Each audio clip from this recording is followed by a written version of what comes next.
Hello dear students, good morning. बच्चों, dielectric में आज हम लोग पढ़ने वाले हैं आरसी सर्किट को।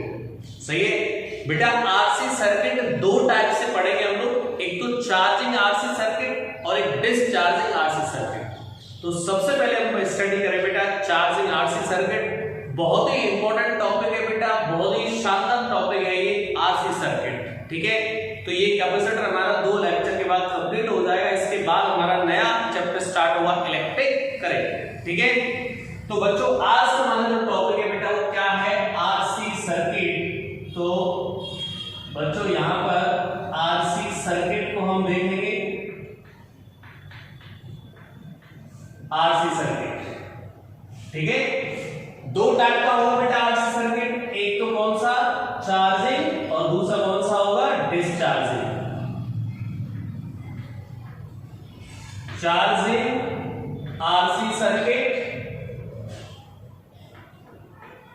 और सेकंड होगा बेटा discharging RC circuit. Discharging RC circuit, ये दो पार्ट में हम बेटा इस आरसी सर्किट को स्टडी करेंगे। तो आज हमारा जो टॉपिक है वो कौन सा हो बेटा, चार्जिंग आरसी सर्किट। इस बात पे चर्चा करेंगे। बहुत ही इंटरेस्टिंग टॉपिक है और बहुत सारे क्वेश्चंस एग्जाम में से पूछे जाते हैं। तो please concentrate on this topic charging RC circuit. And next कल हम लोग पढ़ेंगे बेटा डिस्चार्जिंग आरसी सर्किट। तो सबसे पहले हमारा जो टॉपिक है बेटा आज का चार्जिंग आरसी सर्किट, इस पे काम करते हैं। तो बच्चों ये टॉपिक है हमारा charging RC circuit. Okay, charging RC circuit, इस टॉपिक पे काम करेंगे हम लोग। सर क्या होता है चार्जिंग आरसी सर्किट, समझना बेटा। आरसी, आर मतलब रेजिस्टेंस और सी मतलब बेटा कैपेसिटेंस। ठीक है, कैसा होता है सर्किट, देखिए बेटा ध्यान से। सबसे पहले हम क्या करते हैं बच्चा, यहां पर एक ऐसे रेजिस्टेंस बना दिया और एक कैपेसिटर इसमें कनेक्ट कर दिया, और बेटा इसके अंदर एक बैटरी कनेक्ट कर दी। अभी इसको हमने कनेक्ट नहीं कर रखा, अभी ये ऑन ऑफ मतलब ऐसा दोस्तों ओपन ब्रांच है। Voltage V, resistance R, capacitance C। This is RC circuit. सही है, सीरीज आरसी सर्किट। बच्चों इसके अंदर सर ये रेजिस्टेंस कैपेसिटर क्या कॉम्बिनेशन है। ठीक है, जैसे अब यहाँ पूरा आपका 10th का भी नॉलेज काम आएगा। 10th में जैसे आपने पढ़ा होगा ना series combination resistance, parallel combination resistance, वो भी यहाँ पे यूज होंगे। तो उनको अगर आपने पढ़े नहीं है तो उनको पहले रिपीट कर लें। ठीक है, उसके बाद ही आप उसको अच्छे से स्टडी कर पाओगे। चलिए बेटा रेजिस्टेंस कहां से आया पहले सर्किट में ये जानना जरूरी है। ठीक, अच्छे से समझना चाहिए, क्योंकि बेटा किसी टॉपिक को ना एक डिटेल में पढ़ना है ना, तब उसके लिए कॉन्सेंट्रेट करना पड़ेगा। और जो अगर आपने डिटेल में उसको पढ़ा है तो हम किसी भी क्वेश्चन को किसी भी मॉडिफाइड फॉर्म में आए तो हम सॉल्व कर सकते हैं। लेकिन पहले हमें इसके लिए पहले फंडा क्लियर करने पड़ेंगे भाई। तो चलिए स्टार्ट करते हैं भाई। अब बेटा रेजिस्टेंस क्या है, तो बच्चा रेजिस्टेंस क्या है कि जब कैपेसिटर को कनेक्ट किया जाएगा तो वायर्स की हेल्प से ही कनेक्ट किया जाएगा, बिना वायर के तो कनेक्ट नहीं कर सकते कैपेसिटर को।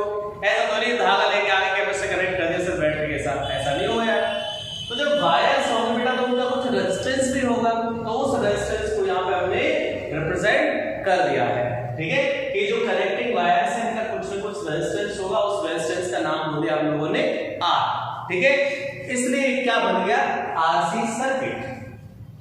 ये है बेटा T मतलब ऐसी सिचुएशन जहां पे इस कैपेसिटर में कोई चार्ज नहीं है, अभी कैपेसिटर में चार्ज 0, इस प्लेट पे भी चार्ज 0, रेजिस्टेंस R, हमने अभी बैटरी को कनेक्ट नहीं किया है।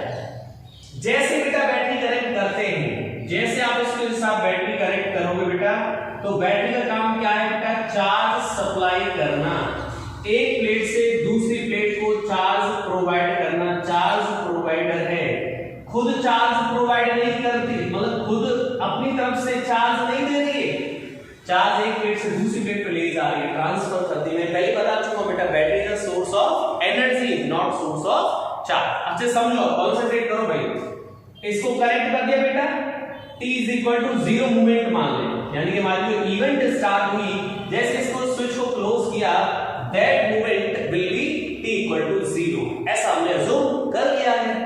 ओके, वोल्टेज V, बेटा ये वोल्टेज V दे रखा है, तो इसको बच्चा क्या बोलोगे 0 वोल्ट, इसको V वोल्ट। तो यहां पे सर कोई एलिमेंट नहीं है, तो वोल्टेज V यहां 0। ओके, अब क्या होगा, अब बैटरी का काम स्टार्ट हो जाएगा, बैटरी अपनी वर्किंग स्टार्ट कर देगी, मतलब चार्ज को ट्रांसफर करना स्टार्ट कर देगी बेटा। तो चार्ज ट्रांसफर होता जाएगा, तो t = 0 पर अभी तो कोई चार्ज है नहीं, तो t = 0 वाली सिचुएशन दिखा रखी मैंने, तो यहाँ पे भी कोई चार्ज नहीं आएगा। अब वर्किंग स्टार्ट होगी इसकी, ठीक है। चलिए तो नेक्स्ट वर्किंग में यहाँ दिखा रहा हूँ बेटा, किसी t टाइम पर क्या हुआ सर, इस कैपेसिटर पर, इस कैपेसिटर की प्लेट्स पर चार्ज आना स्टार्ट हो गया। बच्चों ऐसा मान लीजिएगा आप लोग, ये है बैटरी और इसको हमने कनेक्ट कर दिया रेजिस्टेंस R, और किसी इंस्टेंट में चार्ज Q और minus Q, capacitance C, voltage V 0, V और 0 at any time t, at time t time पर हमने ऐसा अजम्पशन ले लिया भाई, t टाइम पर ये सर इस पे तो चार्ज आना स्टार्ट हो गया। अब बच्चों क्या होगा, जब ये चार्ज आता जाएगा, ट्रांसफर होता जाएगा, तो कैपेसिटर की ये कैपेसिटी है अपनी खुद की, तो अपनी कैपेसिटी के अकॉर्डिंग चार्ज स्टोर कर लेगा, और उससे ज्यादा वो चार्ज स्टोर नहीं कर सकता। तो बेटा ये ऐसा टाइम आएगा इस कैपेसिटर के जीवन काल में जब ये कंप्लीटली चार्ज हो चुका होगा, उसको बोलते हैं बेटा हम लोग स्टडी स्टेट। क्या बोलते हैं इसको, स्टडी स्टेट। ये अब क्या हो गया, यहां पर जो चार्ज का मैक्सिमम चार्ज आ चुका है, maximum charge minus Q, okay, capacitance C। जैसे बेटा चार्ज आ जाएगा, इसको बोलेंगे हम लोग स्टडी स्टेट। स्टडी स्टेट अच्छे से समझना भाई, बहुत ही इंटरेस्टिंग है यार। स्टडी स्टेट मतलब अब इस सर्किट के अंदर, मतलब इस कैपेसिटर में कोई भी चार्ज अब नहीं आएगा। नहीं आने का मतलब बच्चों इसको बोलते हैं स्टडी स्टेट, मतलब कैपेसिटर कंप्लीट चार्ज हो चुका है, अब कोई फर्दर चार्ज स्टोर नहीं करेगा।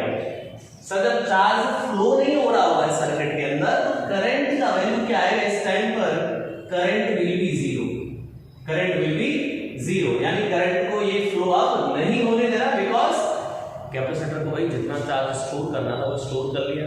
बैटरी ने अपना काम किया था, बैटरी ने चार्ज ट्रांसफर कर दिया, अब मैक्सिमम चार्ज इस पर आ चुका है, अब आगे ये कोई चार्ज ले नहीं रहा है, तो बैटरी इसको चार्ज क्यों देगा भाई, अब बैटरी इसको चार्ज नहीं देगा, तो इसको बोलते हैं बेटा स्टडी स्टेट, यानी कि कैपेसिटर अब कंप्लीटली चार्ज हो चुका है, इससे आगे वो चार्ज स्टोर नहीं करेगा। This is a steady state. इस केस में बेटा करंट क्या आ जाएगा, 0 करंट हो जाएगा। कितना करंट हो जाएगा, 0, यानी कि अब इसमें से सर्किट में कोई करंट फ्लो नहीं हो रहा है, तो ये प्रोसेस क्या हो चुका है, बैटरी काम बंद हो चुका है, बैटरी का जो वर्किंग थी वो कंप्लीट हो चुकी है, बैटरी अब विराम में आराम रेस्ट कर रही है। बैटरी बोल रही मैंने तो कैपेसिटर को चार्ज कर दिया, क्यों, तो मैं आराम करूं, मेरा काम कंप्लीट हो गया भाई, ठीक है। कहानी अब हम स्टडी स्टेट की कहानी बाद में डिस्कस करूंगा मैं, अभी मुझे बेटा ये जो टी टाइम वाली कहानी है इसको स्टार्ट करना है, ठीक है।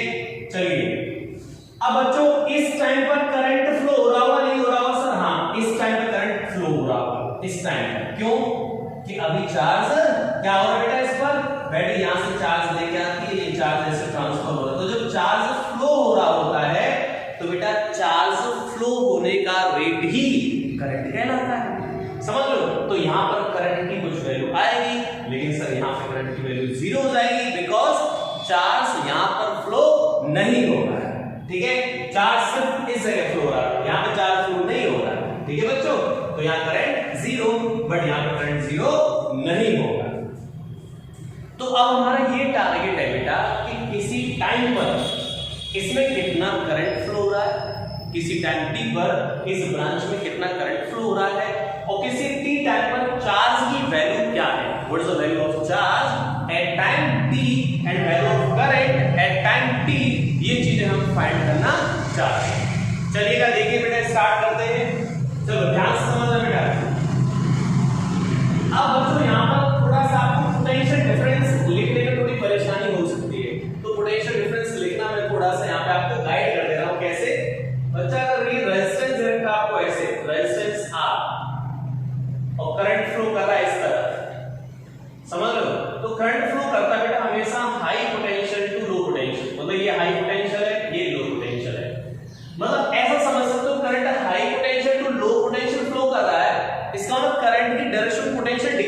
कर रहा है, ऐसा मान सकते हो यार। तो हम क्या बोलेंगे सर, इधर जाने पर पोटेंशियल डिक्रीज करेगा, तो हम लिखेंगे और कितना डिक्रीज हो जाएगा, minus I R. Sir minus I R क्यों लिखा बेटा, ओम्स लॉ याद है आपको 10th क्लास में, V is equal to I R. V मतलब पोटेंशियल डिफरेंस अक्रॉस रेजिस्टेंस, सही है। तो हम करंट की डायरेक्शन में जाएंगे तो पोटेंशियल डिक्रीज कर जाएगा। सर डिक्रीज क्यों कर रहा है, बिकॉज बेटा करंट कैसे फ्लो करता है, high potential to low potential. यानी हम ऐसा बोल सकते हैं कि करंट की डायरेक्शन में पोटेंशियल डिक्रीज करता है और अक्रॉस रेजिस्टेंस कितना डिक्रीज हो जाएगा, I R. Sir minus sign क्यों लगाया, करंट की डायरेक्शन में जा रहा है इसलिए पोटेंशियल डिक्रीज कर रहा है, इसलिए माइनस साइन लगा दिया। गलती से अगर हम लोग करंट के अपोजिट चले सर, इधर आए तो पॉजिटिव आई आर। क्यों लिखा सर पॉजिटिव आई आर, अरे बेटा इधर से इधर आओ, करंट के अपोजिट आ रहे हो आप, लो पोटेंशियल से हाई पे आ रहे हो, लो टू हाई पोटेंशियल ग्रोथ कर रहा है, तो वहां पर प्लस लगा दो। अच्छा कैपेसिटर के केस में बेटा, कैपेसिटर के केस में क्या करना होता है, ये यहां पर positive plate negative plate, point A point B. अब बेटा जैसे मान लो हम इस साइड जा रहे हैं, इस साइड, तो बच्चा पॉजिटिव प्लेट से नेगेटिव प्लेट पे जा रहा है, मतलब हाई पोटेंशियल से पॉजिटिव प्लेट मतलब हाई पोटेंशियल और नेगेटिव मतलब लो पोटेंशियल। तो जब हाई से लो जाओगे पोटेंशियल डिक्रीज कर रहा है। सर कितना डिक्रीज कर रहा है potential, across capacitor Q upon C decrease कर रहा है, इसलिए क्या लगा दो बेटा, माइनस साइन। अगर हम लोग नेगेटिव टू पॉजिटिव प्लेट आए तो नेगेटिव टू पॉजिटिव, बच्चा कम पोटेंशियल से ज्यादा पोटेंशियल पर, तो यार पोटेंशियल इंक्रीज कर जाएगा। तो सर हम लोग इधर आएंगे तो positive Q by C। Sir जब नेगेटिव प्लेट से हाई पोटेंशियल मतलब पॉजिटिव प्लेट पर आओगे तो पोटेंशियल इंक्रीज कर जाएगा, समझ लो। तो कैपेसिटर केस में बेटा इस टाइप से हमें लूप्स लो यानी पोटेंशियल लिखना है, रेजिस्टेंस के केस में इस तरीके से पोटेंशियल लिखना है, ठीक है। चलिए अब आ जाते हैं हम लोग at time t, t time का सिचुएशन को आप देखना चाहते हैं, एट टाइम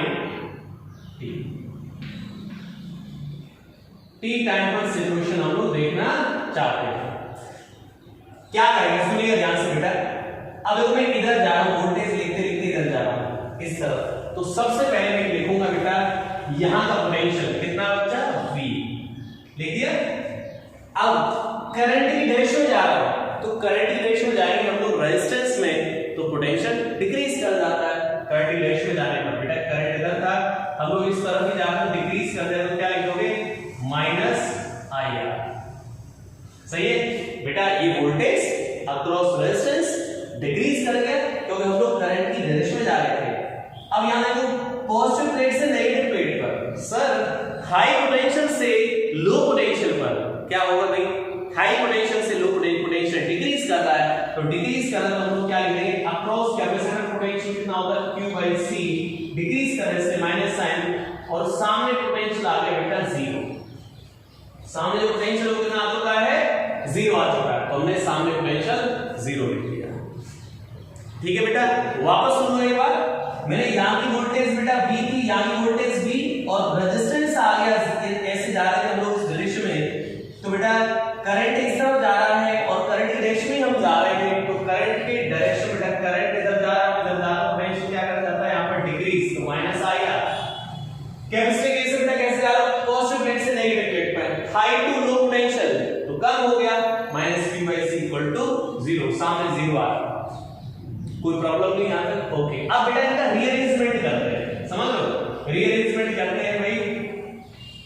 तो रीअरेंजमेंट में बेटा हम लोग ऐसे ध्यान देंगे, V माइनस, इसको इधर लिख लेते हैं V minus Q by C is equal to I R, बेटा इस टर्म को इधर लेके इसको ये रखा, ये हो गया CV minus Q divided by C I R. I की वैल्यू को क्या लिखा हो बेटा, dq bye dt, resistance R, ठीक है,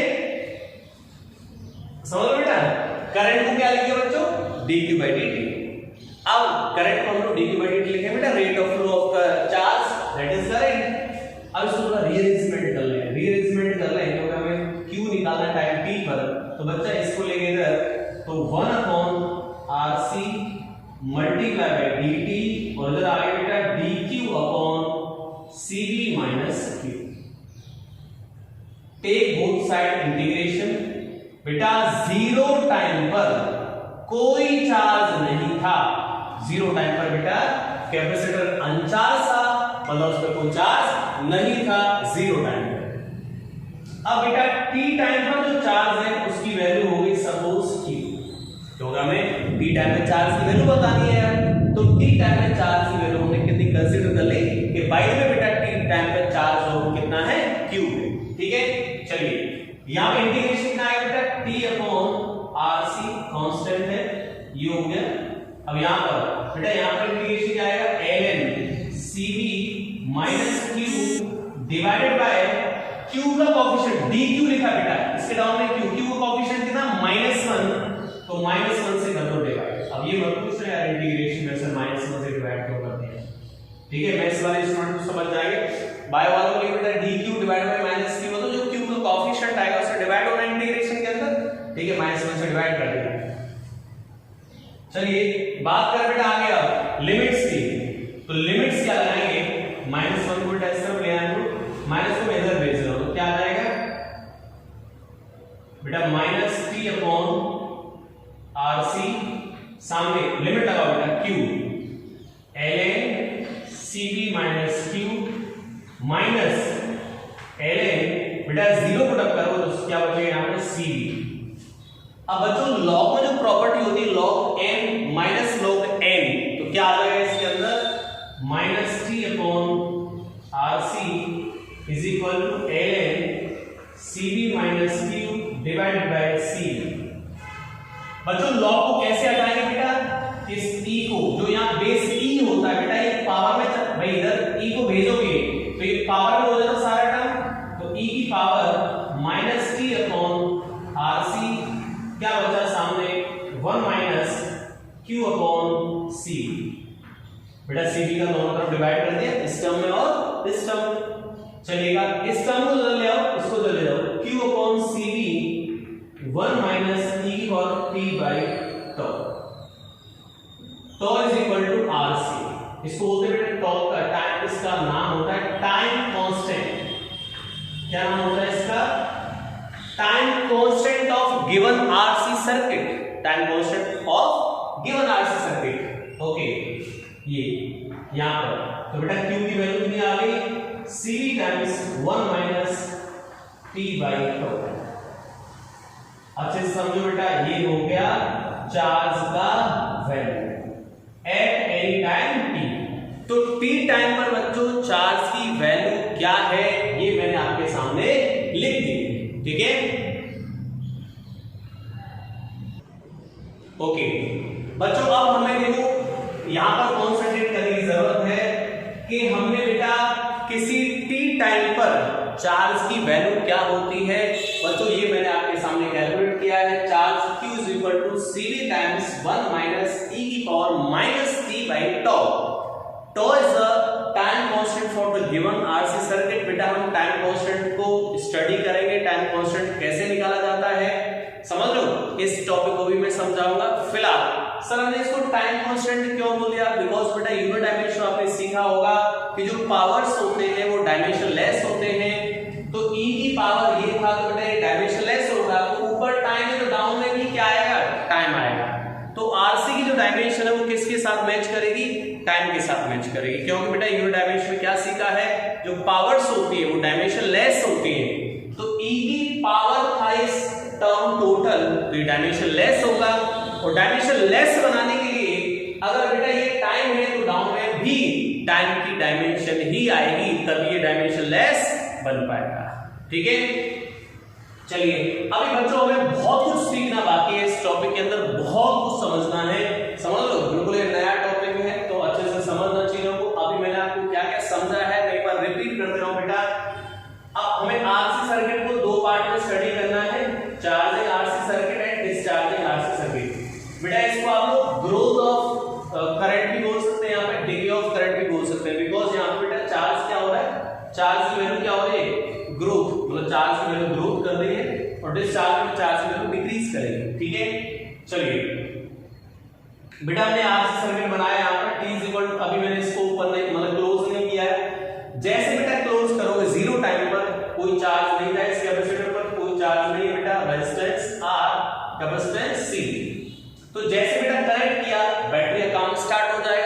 बैटरी चार्ज ट्रांसफर करना स्टार्ट कर देगी। तो बेटा बैटरी काम स्टार्ट हुआ, चार्ज ट्रांसफर करना स्टार्ट कर देगी बैटरी। तो किसी टी टाइम पर अपने चार्ज जोन वाले प्लस क्यू एंड यहाँ पर माइनस क्यू, और जब चार्ज फ्लो हो रहा होगा बेटा वायर्स के अंदर, जब चार्ज फ्लो हो रहा होगा वायर्स के अंदर, तो क्या फ्लो हो रही होगी? करंट फ्लो हो रही होगी। ठीक है, तो हमने बोला कि सर यहाँ पे करंट फ्लो हो रहा है। ठीक है, तो करंट की वैल्यू क्या होगी अभी हमें नहीं पता है। ठीक है, करंट मान लिया कि सर चार्ज ट्रांसफर हो रहा है, तो ये बात तो पता है चार्ज आ रहा है बेटा प्लेट्स पर, इसका मतलब वायर से चार्ज फ्लो हो रहा है। जब वायर से चार्ज फ्लो हो रहा है, इसका मतलब वहां पे करंट एग्जिस्ट करती है। कितनी एग्जिस्ट करती है वो भी हम निकालेंगे। तो हमने करंट अज्यूम कर लिया।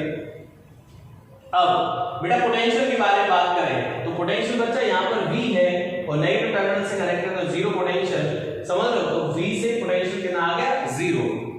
फिर बेटा मैंने आपको स्टेडी स्टेट में क्या आ जाएगा, जब ये चार्ज होता जाएगा कैपेसिटर, तो एक ऐसा टाइम आ जाएगा बेटा कैपेसिटर कंप्लीट चार्ज हो जाएगा, उसको बोलते हैं स्टेडी स्टेट, जहां पर चार्ज जो कैपेसिटर है और एक्स्ट्रा चार्ज स्टोर नहीं करेगा, जो उसकी कैपेसिटी है उसके अकॉर्डिंग उसने चार्ज को स्टोर कर लिया है, अब वो आगे फर्दर चार्ज स्टोर नहीं कर रहा है, उस स्टेट को क्या बोलेंगे? That is steady state. उस टाइम बेटा ध्यान से समझना चीजों को, उस टाइम करंट बिकम्स जीरो। क्यों सर? अरे जब बेटा चार्ज का फ्लो होना बंद हो गया, चार्ज फ्लो ही नहीं कर रहा है, तो उस टाइम में करंट की वैल्यू क्या आ जाएगी? जीरो। यानी कि स्टेडी स्टेट में करंट कैसा हो जाता है? जीरो हो जाता है। और चार्ज कैसा हो जाता है? मैक्सिमम। बैटरी रिलैक्स स्टेट में रहती है, उस टाइम कोई वर्क नहीं करती, बिकॉज जो उसको काम करना था वो काम कंप्लीट हो चुका होता है, चार्ज मैक्सिमम स्टोर हो चुका होता है कैपेसिटर पर। ओके, हमने बेटा ये पोटेंशियल डिफरेंस लिखना सिखाया बेटा, रेजिस्टेंस से क्रॉस और कैपेसिटर क्रॉस कैसे लिखते हैं, पोटेंशियल डिफरेंस लिखा इसका। यहां पर बेटा पोटेंशियल डिफरेंस लिखा हमने, यहां से यहां तक बनाया डायग्राम। आगे अब इसको रीअरेंज किया है बेटा, करंट आई तो हम dq/dt लिख सकते हैं, रीअरेंजमेंट किया, इंटीग्रेशन की वजह से माइनस बनाया। मैथ्स वालों को कोई डाउट नहीं, बाय वाले बेटा समझ जाओगे, -1 से डिवाइड करेंगे, क्योंकि जो कोएफिशिएंट है उससे डिवाइड करोगे तो -1 से डिवाइड, ये लिमिट लाके यहां लिख दिया। अब एक टर्म आया था बेटा t के टर्म में rc। तो बच्चों यूनिट डायमेंशन जब स्टडी की जाती है तो powers are dimensionless, therefore this term will be dimensionless.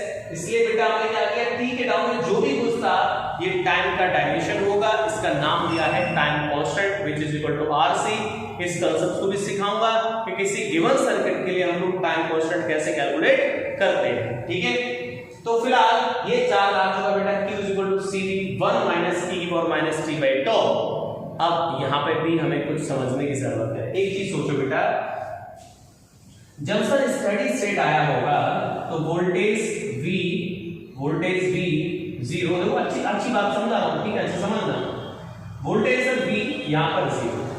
अब यहां क्या था बेटा, इस जगह पर t टाइम पर, एट टाइम t, अच्छे से नोट करना, time t at steady state. ठीक है, अब बच्चा यहां पर क्या था, इस वोल्टेज में से कुछ पोटेंशियल डिफरेंस इसने ले लिया था और कुछ पोटेंशियल डिफरेंस इसने ले लिया था।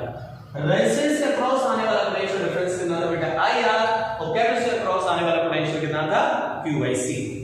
बट यहां पर क्या होगा सर, स्टेडी स्टेट में, अच्छे समझ बच्चों, स्टेडी स्टेट में सर करंट तो फ्लो नहीं हो रहा है, तो रेजिस्टेंस जो है कोई पोटेंशियल नहीं पाएगा, क्योंकि V is equal to IR। I कितना बच्चों यहां पर जीरो, यानी कि रेजिस्टेंस के अक्रॉस वोल्टेज अब जीरो हो जाएगा। इसकी वजह क्या है, करंट का जीरो होना। तो बेटा voltage across resistance in steady state will be zero. Okay, तो पोटेंशियल क्या आ गया, जीरो आ गया सर, यहां पोटेंशियल आ गया जीरो। इसका मतलब क्या हुआ बेटा, ये सारा का सारा पोटेंशियल, जो पोटेंशियल डिफरेंस था बेटा V और जीरो, वो अक्रॉस कैपेसिटर एग्जिस्ट करेगा। बहुत ही शानदार बात है बेटा। स्टेडी स्टेट के अंदर बेटा जो वोल्टेज होगा बैटरी का अक्रॉस रेजिस्टेंस हो जाएगा बेटा zero. Complete potential difference exist across the plates of capacitor. तो यहां पे चार्ज कितना आएगा सर, Q इज, चार्ज का फॉर्मूला क्या होता है, Q is equal to CV। तो बेटा कैपेसिटेंस C, वोल्टेज V, तो चार्ज कितना आ गया CV। तो इसको क्या बोलोगे, C इज मैक्सिमम चार्ज या चार्ज इन स्टेडी स्टेट। तो बेटा आप CV को क्या बोलेंगे, मैक्सिमम चार्ज और वी कैन से चार्ज इन स्टडी स्टेट। तो मैं यहां लिख दे रहा हूं बेटा, लास्ट जो टर्म है उसको थोड़ा अच्छे से नोट करना भाई। Charge Q at time t, maximum charge 1 minus t by tau. Okay, ये दूसरी इंपॉर्टेंट बात बेटा, स्टडी स्टेट में करंट कितना आ गया? 0। तो अब इस जगह क्या होता है बच्चा एक्चुअल में कि जब करंट 0 हो चुका होता है तो रेजिस्टेंस का कोई रोल नहीं रहता है, यानी कि रेजिस्टेंस अब कोई पोटेंशियल डिफरेंस मतलब अपने अक्रॉस नहीं ले रहा है, उसका रोल कंप्लीट हो चुका है, उसके अक्रॉस पोटेंशियल डिफरेंस क्या है? 0। क्लियर? चलिए अब मैं नेक्स्ट पेज पर पहुंचता हूं बेटा, इसको नोट कर देते हैं एक बार। अभी यह बहुत कुछ जानना जरूरी है, देखिएगा ध्यान से भाई।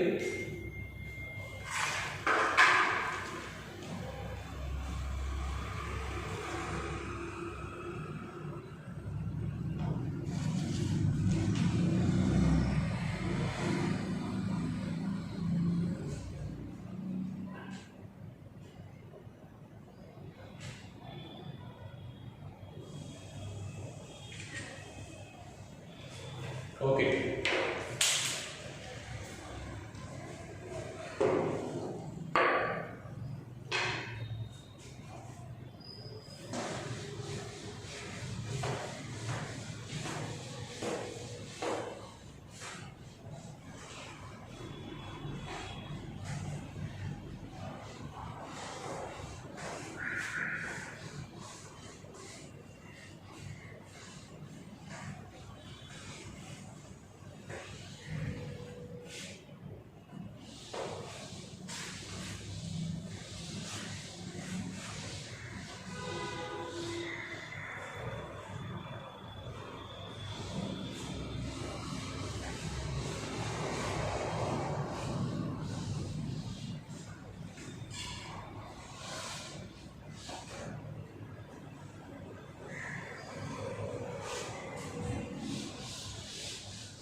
ओके, तो बच्चों मैक्सिमम चार्ज की वैल्यू कितना है? कैपेसिटर मैक्सिमम चार्ज CV है, और मैक्सिमम चार्ज कब एग्जिस्ट करेगा? स्टडी स्टेट के अंदर, जहां पर बच्चों रेजिस्टेंस के अक्रॉस कोई भी पोटेंशियल एग्जिस्ट नहीं करेगा, सारा पोटेंशियल अक्रॉस कैपेसिटर एग्जिस्ट करेगा। ओके, आगे बढ़ते हैं हम लोग। बच्चों किसी t टाइम पर चार्ज की वैल्यू कितनी आएगी? CV टाइम्स 1 माइनस e की power t by toe. Sir हमें इलेक्ट्रिक करंट निकालना है। अब इलेक्ट्रिक करंट कैसे निकालो बेटा? किसी भी टाइम पर कितना करंट है? Electric current. तो बच्चों electric current I is equal to क्या लिखना पड़ेगा आपको? dq bye dt। q आपके सामने पता है तो dq बाय dt कर सकते हैं आसानी से बेटा, differentiation 1 minus t by toe. Dear students, यहां पे करंट की बात करें, करंट कितना आ जाएगा? तो current I is equal to dq bye dt। Differentiation करना सिंपल, तो क्या आएगा बेटा? CV तो कांस्टेंट, अलग रखा इसको। अब 1 का डिफरेंशिएशन 0 माइनस e की power minus t by tau as it is रहेगा, और t का जो कोएफिशिएंट है -1 अपॉन टॉ से मल्टीप्लाई कर दो, 1 अपॉन टॉ। माइनस माइनस क्या हो जाएगा? प्लस क्या आएगा? CV अपॉन टाउ e की power minus t by tau is equal to current, is equal to current. अब बच्चों एक चीज सोचो, CV क्या है? Maximum charge.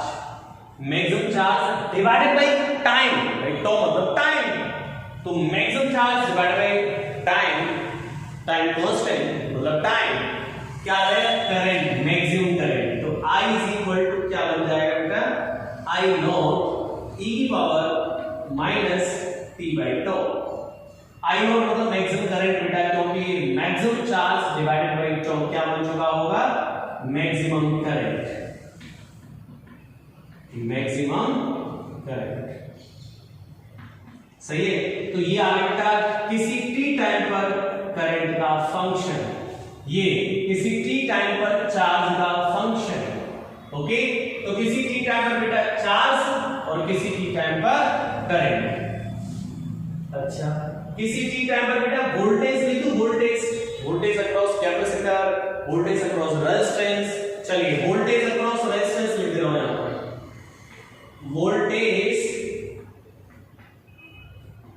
Voltage across resistance कितना अलग है यार, रेजिस्टेंस अक्रॉस वोल्टेज क्या लिख दोगे, V R. Voltage across resistance होता है बेटा आई आर। आई की वैल्यू यहां लिखिए, तो I naught multiply by R into e की power minus t by tau। ये आ जाएगा voltage across resistance at time t। Voltage across capacitor, voltage across capacitor at time t, at time t, voltage across capacitor at time t time पर voltage. Sir क्या लिखेंगे voltage, अरे यार voltage across capacitor क्या लिखोगे बेटा, Vc is equal to Q by C। Q की value याद है, CV times minus T by tau divided by बेटा C ने C को मार दिया, वोल्टेज अक्रॉस कैपेसिटर कितना आ गया, V times 1 minus T by tau। यार बेटा voltage across capacitor, voltage across capacitor eight any time t।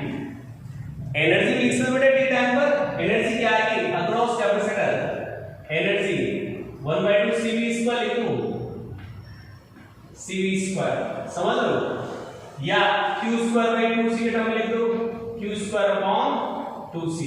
तो कितना आ जाएगा एनर्जी, एनर्जी हो जाएगा q², q की वैल्यू बेटा cv times t by tau, ये q² हो गया डिवाइडेड बाय 2c। कितना आ गया बच्चों यहां से c² v², तो एक c कैंसिल हो जाएगा, तो 1/2 c v²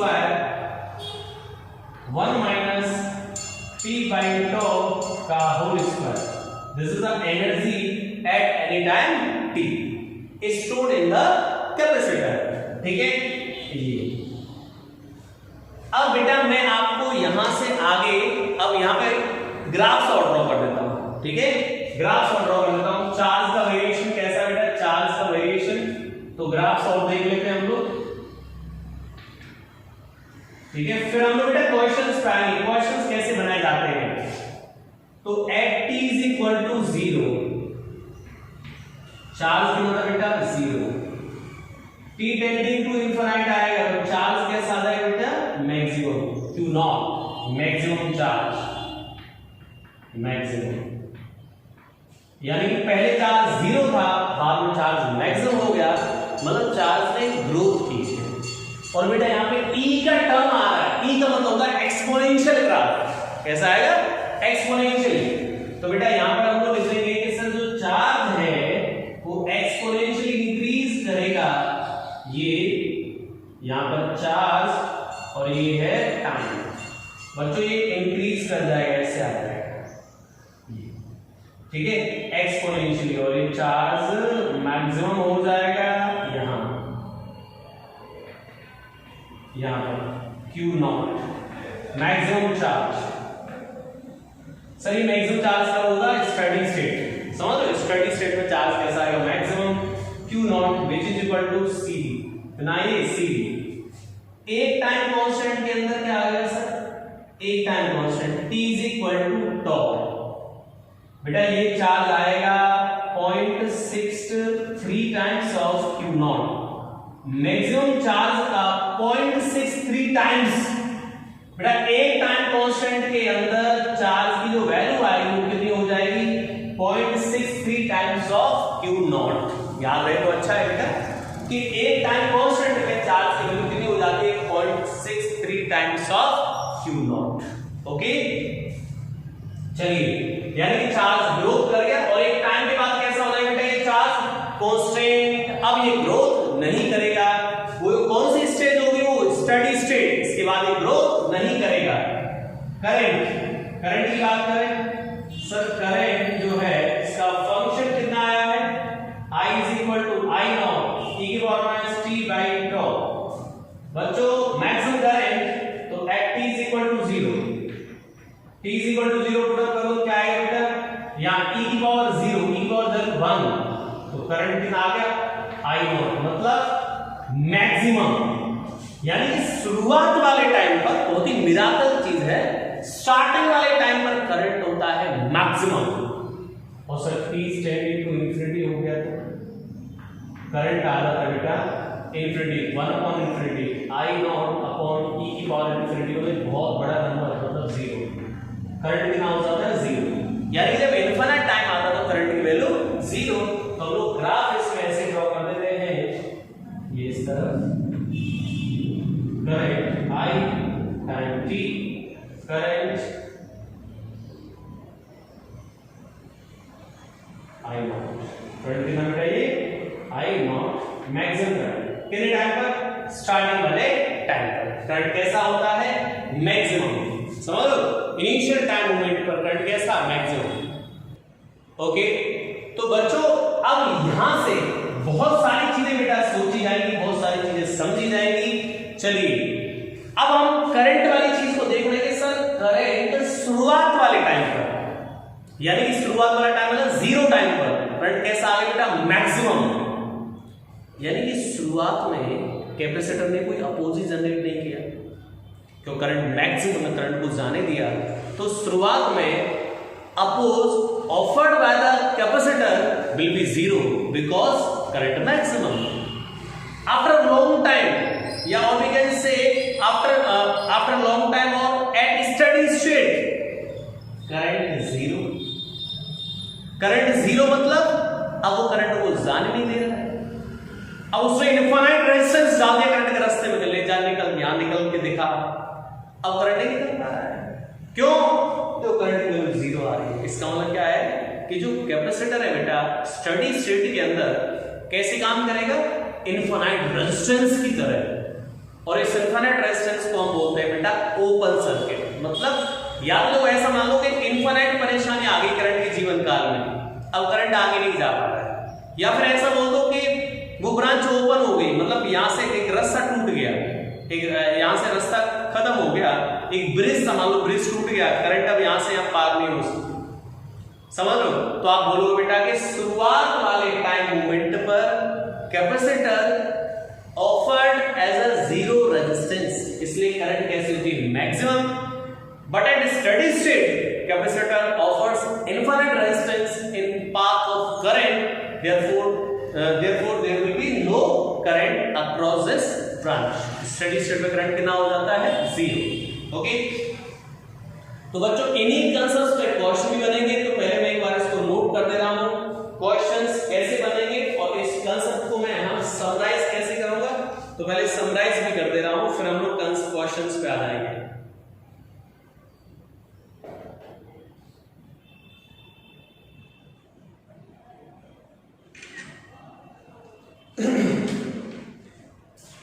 चलिए बेटा यहां से हमें दो बहुत बड़े क्लू मिले हैं कि स्टार्टिंग टाइम पर करंट विल बी मैक्सिमम, मतलब कैपेसिटर ने कोई रेजिस्टेंस प्रोवाइड नहीं किया, इनफाइनाइट टाइम पर कैपेसिटर करंट 0 आ रहा है, इसका मतलब इनफाइनाइट रेजिस्टेंस दे दिया उसने।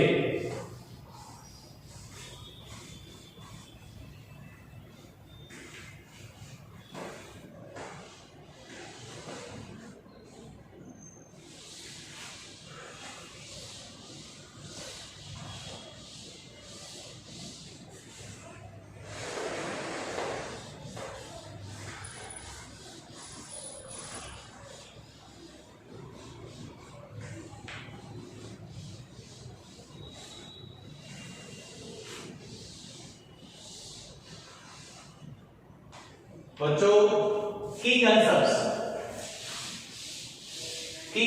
की बात करें यहां पर,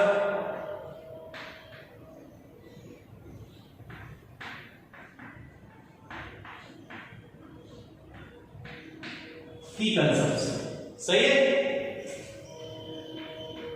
फर्स्ट कंसेप्ट बेटा 0 1 at t is equal to 0। Capacitor कैसे वर्क करेगा बेटा? कैपेसिटर जो है t इज इक्वल टू 0 पर कैसे काम करता है बेटा? ऐसे, resistance less path, resistance less path, resistance less path, okay. और इसका नाम होता है short circuit, short circuit, 0 time पर, यानी कि रेजिस्टेंस लेस पाथ, रेजिस्टेंस 0, इसलिए करंट क्या हो जाती है? Maximum. Okay sir, infinite time पर क्या होता है? 0 टू, सेकंड कंसेप्ट क्या है? t टेंडिंग टू इंफिनिटी, और we can say steady state, steady state. तो बच्चों स्टेडी स्टेट पर कैपेसिटर कैसे काम करता है? कैसे दिमाग में याद रखोगे कैपेसिटर को? This is a capacitor. Steady state पर ऐसे वर्क करेगा, ओपन सर्किट की तरह, ओपन सर्किट, मतलब यहां से कोई करंट फ्लो नहीं हो पाएगी, और we can say resistance infinity. और या तो ओपन बोलते हैं, यहां से सर ब्रांच ही ओपन हो गई, टूट गई है ब्रांच, सही है, रेस्ट कैपेसिटी की जगह से हट गया स्पेस, या फिर बोल देंगे सर इनफाइनाइट रेजिस्टेंस। ठीक है, दूसरा ये दो कंसेप्ट है बेटा। अब मैं जो हमारे जो मेन क्वेश्चन पे नहीं आ रहा हूं, उससे पहले मैं आपको सिखा रहा हूं बेटा कैलकुलेशन ऑफ टाइम कांस्टेंट, कि आरसी सर्किट का जो टाइम कांस्टेंट है वो कैसे कैलकुलेट करते हैं। तो इसके लिए बेटा मैं आपको कंसेप्ट सिखा रहा हूं, calculation of time constant, calculation of time constant.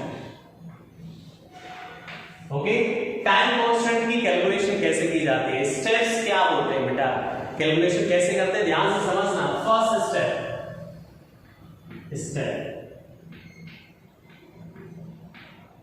Step 1, replace battery,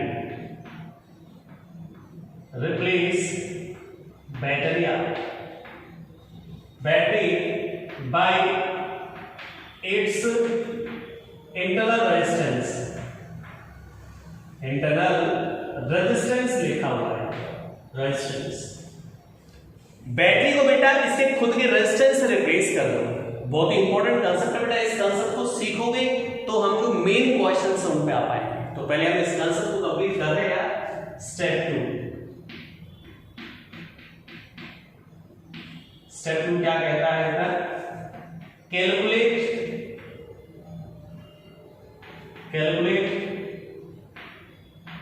equivalent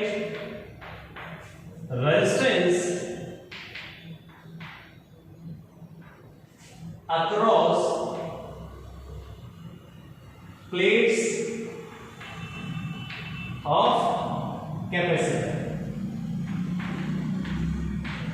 capacitor की प्लेट्स के अक्रॉस बेटा इक्विवेलेंट रेजिस्टेंस कैलकुलेट करते हैं। ठीक है, इक्विवेलेंट रेजिस्टेंस क्या आएगा? अब इक्विवेलेंट रेजिस्टेंस बेटा 10th क्लास में लोगों सीखा होगा, बट उससे काम नहीं चल पाएगा, कुछ बातें नहीं भी आएंगी। वैसे हमारा नेक्स्ट चैप्टर आ रहा है, उसमें इक्विवेलेंट रेजिस्टेंस सीखेंगे, बट यहां पर जो भी हेल्प होगी मैं करूंगा। Step 3, time constant. Time constant कैसे लिखेंगे sir? R equivalent multiply by C, this is the time constant. ये है बेटा हमारे स्टेप्स, जिन स्टेप्स की हेल्प से हम टाइम कांस्टेंट कैलकुलेट करेंगे किसी सर्किट का। ठीक है, जैसे फॉर एग्जांपल एक एग्जांपल ले लेते हैं बेटा। यहां पर हमारे सामने बेटा एक ऐसा सर्किट है, ये रेजिस्टेंस, ये कैपेसिटर, और यहां भी एक रेजिस्टेंस, ये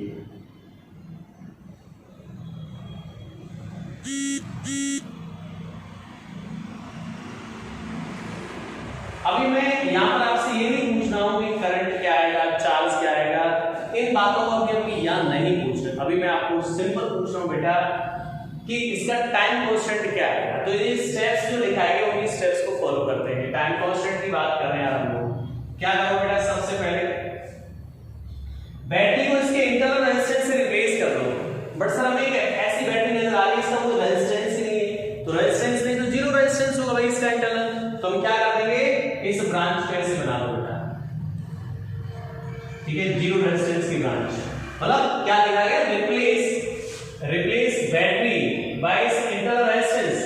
देखिए सर इसका इंटरनल रेजिस्टेंस तो था ही नहीं, तो इंटरनल रेजिस्टेंस जीरो, रिप्लेस कर दिया। समझ गए, कुछ रेजिस्टेंस होता बेटा बैटरी का, तो यहां रेजिस्टेंस मेंशन कर देते हैं। अब एक रेजिस्टेंस यहां और जो कैपेसिटी प्लेट्स है बेटा हमको मैंने ऐसे लिख दिया, कैपेसिटी प्लेट्स और एक रेजिस्टेंस यहां पर R और दिस आल्सो R। बेटा जो कैपेसिटी प्लेट्स जो थी उनको मैं ऐसे लिख दिया क्योंकि हमें क्या करना है, calculate equivalent resistance across plates of capacitor. Capacity plates के अक्रॉस बेटा हमें पोटेंशियल जो है इक्विवेलेंट रेजिस्टेंस फाइंड करना है, ठीक है।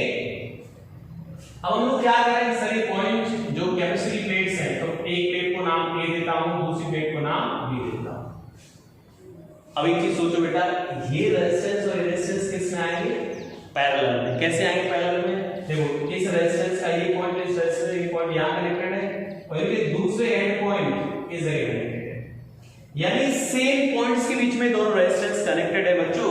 देखो इसका एक पॉइंट और इसका एक पॉइंट, या दूसरा एंड पॉइंट दोनों का यहां पर है, यानी कि दो एंड पॉइंट्स के बीच में कनेक्टेड है दोनों रेजिस्टेंस। में क्या आ गया, कैसा कॉम्बिनेशन हो जाएगा बेटा, पैरेलल कॉम्बिनेशन। और पैरेलल में R इक्विवेलेंट क्या आता है, 1/R + 1 याद है। तो यहां पर ध्यान देना बेटा, इक्विवेलेंट रेजिस्टेंस आ रहे हैं यहां पर, R equivalent = R/2 parallel combination की वजह से। तो टाइम कांस्टेंट कितना है बेटा, R इक्विवेलेंट ये RC/2। This is the time constant for this circuit, okay. इसको बेटा पहले मैं नोट कर देता हूं, फिर एक क्वेश्चन दो क्वेश्चन टाइम कांस्टेंट पर कराऊंगा। फिर हम इनके जो मेन क्वेश्चंस हैं वो नेक्स्ट क्लास में सीखेंगे। चीजों को चार्ज लिखना t टाइम पर, 0 टाइम पर, इनफाइनाइट टाइम पर, सारी चीजों को हम लोग नेक्स्ट क्लास में सीखेंगे बेटा।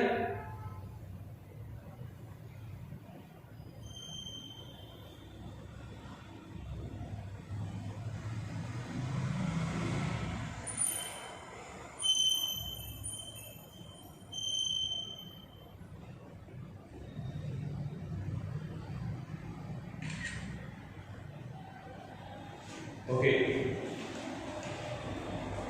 चलिए बच्चों, मैं नेक्स्ट क्वेश्चन लिखा बेटा यहां पर। टाइम कांस्टेंट सीख रहे हैं हम लोग। जो कॉन्सेप्ट्स लिखाए गए बेटा, जो पॉइंट्स लिखाए गए उन्हीं को फॉलो करना है। अपने आप में ऑथेंटिक और जबरदस्त और शानदार पॉइंट है भाई, सही है। Replace battery bye it's internal resistance. अब इसका रेजिस्टेंस नहीं है तो क्या आएगा, बैटरी का जीरो रेजिस्टेंस।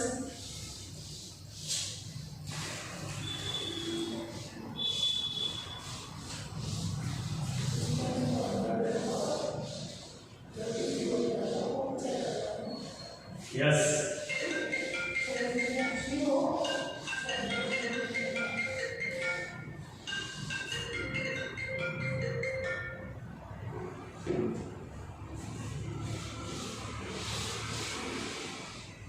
ओके।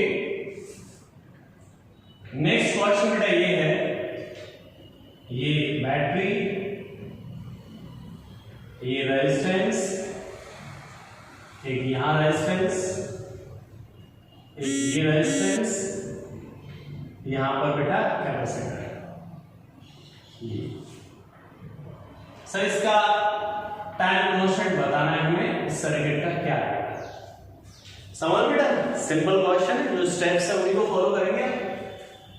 चलिए सबसे पहले बेटा बैटरी दे रखा है इसका इंटर रेजिस्टेंस, बट सर इसका कोई इंटर रेजिस्टेंस नहीं दे रखा है, तो रिप्लेस हो गया रेजिस्टेंस लेस वायर से। रेजिस्टेंस एक यहां पर है, एक रेजिस्टेंस यहां पर है, एक रेजिस्टेंस यहां पर, एक प्लेट यहां और एक प्लेट यहां। दिस इज पॉइंट A और this point B। Resistance R, resistance R, resistance. बच्चों ये दोनों रेजिस्टेंस किस कॉम्बिनेशन में आ गई ना, ये रेजिस्टेंस पैरेलल में। कैसे आ गए सर पैरेलल में, 10th क्लास में लोगों तो पढ़ा हुआ है, कैसे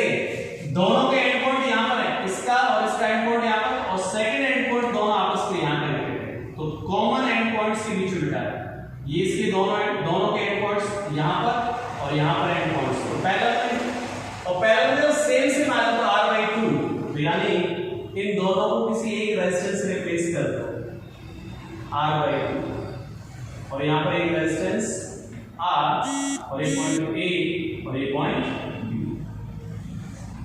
कैपेसिटी प्लेट्स के क्रॉस। अब देखा ये दोनों रेजिस्टेंस किसमें आ गए बेटा सीरीज में, तो R plus R/2 कितना आ गया 3R/2, तो R इक्विवेलेंट कितना आ गया बेटा R plus R/2 that is 3R/2, time constant कितना आ गया बेटा 3RC/2, this is the time constant for the given circuit।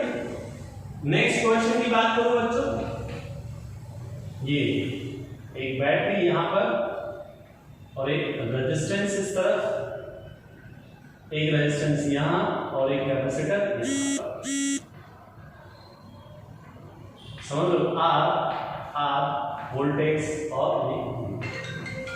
ठीक है ये। ओके डियर स्टूडेंट्स, बच्चों अब ये हमारा क्वेश्चन है जहां पर हमें टाइम कांस्टेंट निकालना है। अब ना एक कंफ्यूजिंग एक ऐसी चीज बताऊंगा जिससे बच्चे कंफ्यूज जाएंगे, बोलेंगे यार ऐसा कैसे होता है। सही है, इक्विवेलेंट रेजिस्टेंस का कंसेप्ट थोड़ा सा आएगा यहाँ पर। क्या करो बेटा, सबसे पहले बैटरी को रिप्लेस कर दें सर, यहां जो रेजिस्टेंस है उसको लोड कर दिया, एक रेजिस्टेंस यहां पर और ये प्लेट्स ऑफ कैपेसिटर, एक प्लेट यहां और एक प्लेट यहां, आर और आर। अब यहां पर बच्चा आर इक्विवेलेंट निकालने में कैलकुलस थोड़ा सा कंफ्यूज हो जाते हैं। तो सोचो अगर हमारी करंट यहां से जा रही हो, बाय द वे ऐसा मान ले भाई इन दोनों पॉइंट के अक्रॉस हमें आर इक्विवेलेंट निकालना है, तो हम क्या मानते हैं कि एक पॉइंट मान लो पॉजिटिव, मान लो ये बैटरी कनेक्ट है यहां पर, तो करंट अगर ऐसे जाएगी बाय द वे तो उस करंट के सामने का दो चॉइस आएंगी यहां पर, इधर जाने की और इधर जाने की। बच्चा ये कैसा रास्ता है जिसमें कोई रेजिस्टेंस ही नहीं है, तो करंट उस रास्ते को फॉलो करेगी जिसमें रेजिस्टेंस है ही नहीं, यानी कि बच्चा इस ब्रांच में करंट जाएगी जीरो, सारा का सारा करंट यहां से पास हो जाएगा, ऐसे आ जाएगा। तो कहने का मतलब ये हुआ बेटा कि इस रेजिस्टेंस का कोई यूज ही नहीं है, इस रेजिस्टेंस का कोई यूज नहीं है, क्यों यहां से करंट जा ही नहीं रहा है, तो सारा करंट यहां से जा रहा है। सर्किट के अंदर केवल जो करंट आ रहा है वो कितना आ रहा है, केवल R। तो बच्चों यहां पे टाइम कांस्टेंट कितना आ गया, सर्किट का रेजिस्टेंस मल्टीप्लाई करके R into C। समझ लो स्टूडेंट क्या सोचते हैं R plus R सीरीज हो 2R, ऐसा नहीं है बेटा। इस ये करंट अगर यहां से जाता तो करंट ऐसे चला जाएगा, जिस रास्ते में रेजिस्टेंस नहीं है उस रास्ते को फॉलो करेगा। ठीक है बेटा, तो ये आ गया बेटा इसका सर्किट का टाइम कांस्टेंट। ओके चलिए ठीक है बच्चों, अब हम नेक्स्ट बच्चा यहां तक ये हमने जो क्वेश्चंस किए हैं, हमने टाइम कांस्टेंट की कैलकुलेशन की है। नेक्स्ट क्लास में बच्चों हम क्वेश्चंस करेंगे charge on capacitor, current eight time t, ये सारी चीजों को हम लोग स्टडी करेंगे बेटा। ठीक है, 3 लेक्चर मतलब 2 लेक्चर और है हमारे, में कंप्लीट हो जाएगा।